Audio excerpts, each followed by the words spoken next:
Assalamualaikum warahmatullahi wabarakatuh. Waalaikumsalam. Sebelumnya perkenalkan, saya Intania dari Universitas Nahdlatul Ulama Surabaya, dari Prodi PAUD khususnya. Gitu, di sini Bu, saya ingin sedikit wawancara dengan Ibu siapa? Nama saya Dinda. Sebagai apa di lembaga PAUD? Sebagai guru PAUD, guru kelas ya. Di sini saya akan mengajukan beberapa pertanyaan tentang manajemen penyelenggaraan PAUD dari adanya dampak pandemi COVID-19 ini sendiri. Gitu. Langsung saja saya bertanya di pertanyaan pertama, yaitu bagaimana pendapat Ibu tentang dampak positif dan negatif dari adanya COVID-19 ini? Oke, ini dampak negatifnya dulu aja ya. Kalau dampak negatifnya pasti anak-anak, ini khususnya dari anak-anak itu pasti bosan.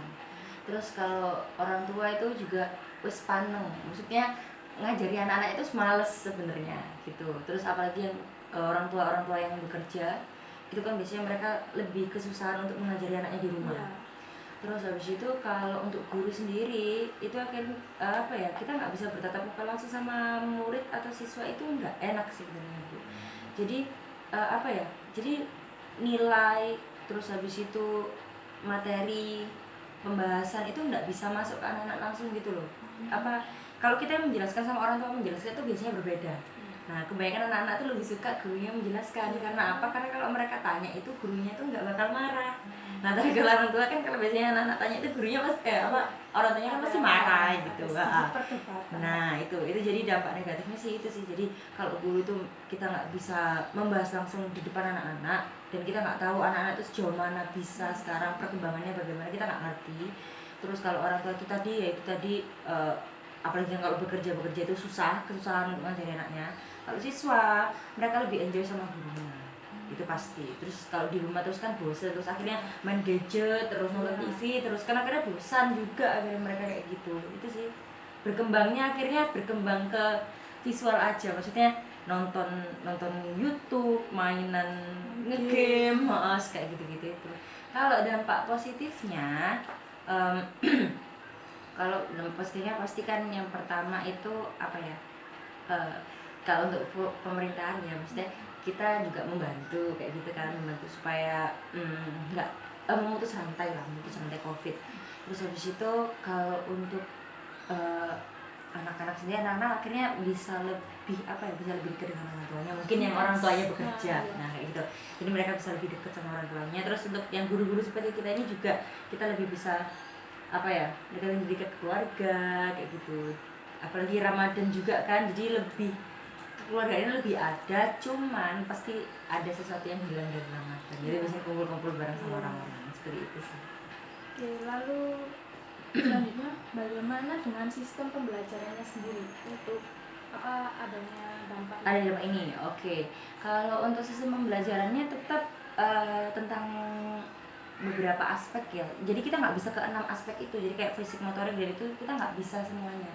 Jadi kalau di lembaga saya itu kita video, jadi kita meminta orang tua untuk memvideo anaknya saat mengerjakan yang kita beri tugas begitu. Jadi contoh misalnya kalau kita mengembangkan 6 nilai agama dan moral, itu kita minta orang tua untuk anak-anak membaca doa ini ya Maya, membuat divideokan. Nah itu bisa. Terus habis itu kalau misalnya contohnya kalau fisik motorik, biasanya anak-anak melangkah atau melompat itu minta divideokan, itu juga bisa. Jadi enggak terlalu sulit, cuman itu tadi butuh waktu orang tuanya. Jadi kita harus kasih space waktu. Jadi misalnya kita biasanya kan sekolah dari jam 7 sampai jam 9. Nah, kita kasih space waktu. Jadi misalnya untuk pengumpulannya terakhir jam sekian 5. Jadi ada orang tua yang misalnya bekerja, mereka masih bisa memantau anaknya nanti pas pulang kerja, terus dikirim setelah pulang kerja. Kayak gitu sih Bu. Jadi kita nggak menyulitkan orang tua juga, kita juga harus tahu kalau waktunya memang, apalagi kalau orang tua yang bekerja, misalnya meskipun sama nenek ya, misalnya mereka tinggal sama nenek, tapi kan nenek kan biasanya susah untuk kayak gitu kan. Untuk media online pun mungkin untuk nenek ya, terutama anak yang dekat dengan neneknya kan juga nggak terlalu banget gitu loh. Neneknya juga gimana gitu. Nah itu dia, benar-benar kesulitannya di situ, apalagi ya gitu. Cuman ya itu akhirnya kirim video aja sih. Kan apa contoh kegiatan salah satunya yang masih dilakukan kan seperti mengirim video itu kan termasuk media online ya, pembelajaran dengan online. Lalu bagaimana jika ada wali murid yang dalam artian gini, mungkin tidak di semua lembaga itu orang tuanya mampu untuk mensekolahkan apa dalam bentuk media ini iya untuk tahu proses tahu. pembelajaran. Jadi untuk HP Android pun mungkin hanya beberapa orang tua Orang kan yang yang punya. punya. Bagaimana dengan wali murid yang tidak memiliki akses itu? Nah, kalau kalau di tempat saya sih alhamdulillah ya. Jadi kan kita kan nggak menggunakan yang seperti aplikasi yang terlalu susah. Contohnya kayak kita tuh cuma butuh WhatsApp. Nah, nggak butuh kayak yang kayak misalnya kayak aplikasi Zoom, Google Meeting atau Classroom atau Microsoft Team. Kita nggak terlalu butuh itu. Jadi kita nggak terlalu butuh yang untuk yang benar-benar kita intens sama anak-anak tuh enggak. Jadi kita cuma butuh WhatsApp aja itu sudah cukup sebenarnya. Jadi beberapa untungnya alhamdulillah wali murid di kelas saya di lembaga saya itu mereka meskipun HP-nya bukan HP yang mahal atau Android yang mahal gitu ya Bu, tapi mereka masih bisa untuk WhatsApp. Jadi kan kita tahu ngecek di grup wali murid. Nah itu kan kalau mereka kan karena mereka sudah ada semua tuh di grup wali murid, otomatis mereka mempunyai grup WhatsApp. Tapi kalau saran saya sih kalau misalnya ada yang nggak punya HP kayak gitu atau gimana gitu, nah itu bisa setidaknya minta tolong ke teman yang punya HP seperti itu. Nah gitu kan apa ya, memang nggak hanya di mereka yang susah, kita juga sebenarnya susah. Maksudnya untuk menilai anak-anak seperti itu kan kita nggak ngerti itu apakah disuruh mamanya gini atau gini, jadi mereka nggak bisa kreatif sendiri dulu. Padahal kita sebagai guru coaching kita menilai anak-anak itu, oh anak-anak ini kreatifnya kayak gini, oh anak-anak. Nah, kalau misalnya dituntun orang tuanya kan, kalau misalnya video ya, misalnya gambar ini harusnya orang ini, nah sebelum, nah itu kan akhirnya mereka, nah akhirnya mereka kan nggak apa ya, nggak jalan gitu loh, otak kreatifnya itu nggak, akhirnya sepaneng dengerin mamanya kayak gitu ya. Sarannya sih ya setidaknya minta tolong lah gitu. Soalnya kalau ada kata pun kita ke rumah mau visit kayak gitu itu nggak mungkin, apalagi sekarang PSBB, aduh tambah nggak mungkin Bu. Jadi ya itu tadi sih saran saya sih, kalau misalnya memang bener-bener nggak punya atau gimana, minta tolonglah ke temennya yang bisa gitu, atau pihak keluarga mungkin ya atau pihak keluarga lain. Lalu bagaimana mengenai pembiayaan sendiri di lembaga PAUD itu, ataukah ada kendala? Lalu bagaimana dengan proses penerimaan peserta didik baru di lembaga dengan adanya pandemi seperti ini? Oh ini kalau SPP, bayar SPP ya. Kalau bayar SPP itu emang Bu, maksudnya kayak kan biasanya kan kita kan bayar kan, apalagi kan uangnya kan ini juga nggak terlalu banyak kan di bawah, jadi kan kayak mungkin kan transfer kayak gitu kan, jadi otomatis kan pasti biasanya bayar langsung. Nah di lembaga saya itu kebetulan sekali ada beberapa buku yang belum dibikin pada anak. Jadi kita share ke wali murid untuk monggo yang belum mendapatkan buku silakan ke sekolahan untuk SPP. Jadi kita ada caranya sendiri sebelum terlambat ya. Jadi kita mikir, oh mumpung ada buku nih yang belum, jadi sekarang mereka datang ke sekolah ambil buku sekalian bayar SPP gitu. Tapi untuk yang pertanyaan itu tadi, penerimaan peserta baru itu sih masih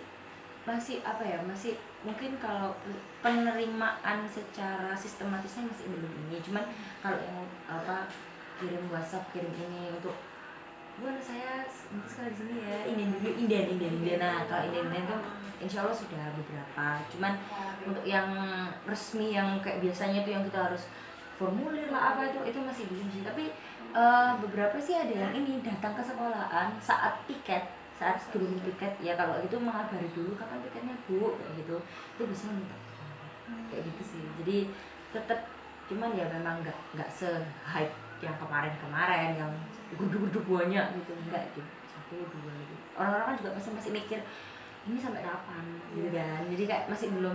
Nah kalau misalnya kita penerimaan peserta didik baru juga pun kita masih belum belum mendapatkan ini juga dari pihak dinas. Maksudnya kan biasanya ada suratnya kalau misalnya surat keterangan, maksudnya kayak kayak surat-surat keputusan kayak gitu, harus ada gini itu masih belum. Jadi masih email, masih taraf email aja biasa gitu. Iya. Lalu yang terakhir, sebelum masih ada, bagaimana dengan kebijakan pemerintah mengenai adanya libur sekolah untuk anak usia dini sendiri di lembaga PAUD? Ini libur sekolah yang apa, Bu? Maksudnya libur sekolah yang WFH atau libur sekolah aja? Libur sekolah aja. Libur sekolah aja. Kalau libur sekolah kan itu memang sudah dari kalender akademik. Jadi itu memang sudah, ya memang waktunya anak-anak itu nggak hanya anak PAUD kan, jadi anak PAUD, SD, SMP, SMA itu kan sudah direncanakan memang di kalender akademik untuk libur awal puasa, libur setelah puasa, libur lebaran, libur sekolah, ya kan itu sudah ada. Cuman yang sekarang ini kan WFH itu banyak yang mengartikan itu libur, sebenarnya itu nggak libur. Itu kita pun juga harus ngontrol anak-anak, karena itu nanti bisa jadi suatu saat itu akan diminta pertanggungjawabannya sama ini ya, sama pertanggungjawabannya sama pihak dinas atau pihak pemerintahnya begitu. Untuk itu ya, untuk proses perkembangan anaknya sendiri. Iya benar. Jadi tetap kita jaga-jaga itu diminta pertanggungjawabannya. Soalnya kalau yang saya tahu kalau di Surabaya itu ini tapi SD ya, Bu. Jadi setiap hari itu kita harus mengirimkan satu bukti bahwa anak itu belajar di rumah. Nah itu untungnya, ya bukan untungnya sih, maksudnya di Gresik ini masih sepertinya masih belum seperti itu. Jadi masih belum yang terintens banget. Apa mungkin juga karena PAUD ya, Bu. Jadi mungkin kita sebagai guru masih belum dimintai bukti, tapi kita harus melakukan. Nah itu takutnya kan nanti tiba-tiba monggo ini karena sudah selesai waktu WFH-nya, silakan dikumpulkan. Wah, tambah susah. Jadi harus tetap dilakukan. Ini pertanyaan terakhir dari Ibu. Harapan Ibu sendiri ke depannya dengan adanya pandemi ini sendiri bagaimana? Harapannya biar cepat selesai juga. Ya pasti kita harapannya semoga ini cepat selesai gitu kan. Terus habis itu anak itu habis gini masuk. Nah ini yang paling susah ini anak kelas B. Karena habis ini kan naik kelas nih. Nah naik kelas 1 kan. Nah di kelas 1 itu belum tentu mereka itu diajari sendiri orang tuanya di rumah gitu, Bu. Jadi kayak waduh, aku sampai itu loh, sampai kayak akhirnya tanggung jawab itu kayak kayak gitu, kayak aduh ya apa ini gitu. Anak kelas mau naik kelas 1 gitu kan. Biasanya kan ada les tambahan juga, maksudnya biasanya dari lembaga itu biasanya ada les tambahan. Jadi setelah pulang sekolah mereka yang kelas B itu ada custom dulu atau gimana gitu, Bu. Jadi kalau kayak gini pure orang tua yang ngajarin kan, jadi ya mau gimana lagi. Takutnya juga banyak kan anak yang sudah seperti itu padahal di rumah akhirnya lupa juga pelajaran. Nah itu apalagi orang tua kalau nggak ketuna nggak dengan anaknya itu ya pasti kesusahan. Nanti ada yang pas anak-anak kelas 1 jadi Harus mengulangi lagi. ya kasihannya di situ. Tapi ya mau gimana lagi, tapi ya benar harapannya ya cepat selesai aja itu. Pokoknya ini cepat selesai. Kalau harapan untuk pembelajaran apa kalau cepat selesai tuh enak lagi kok pembelajarannya. Mungkin sudah cukup ya, Bu. Pertanyaannya itu saja. Sebenarnya saya mau mengucapkan terima kasih untuk waktunya untuk wawancara. Saya minta maaf bila ada salah-salah. Iya.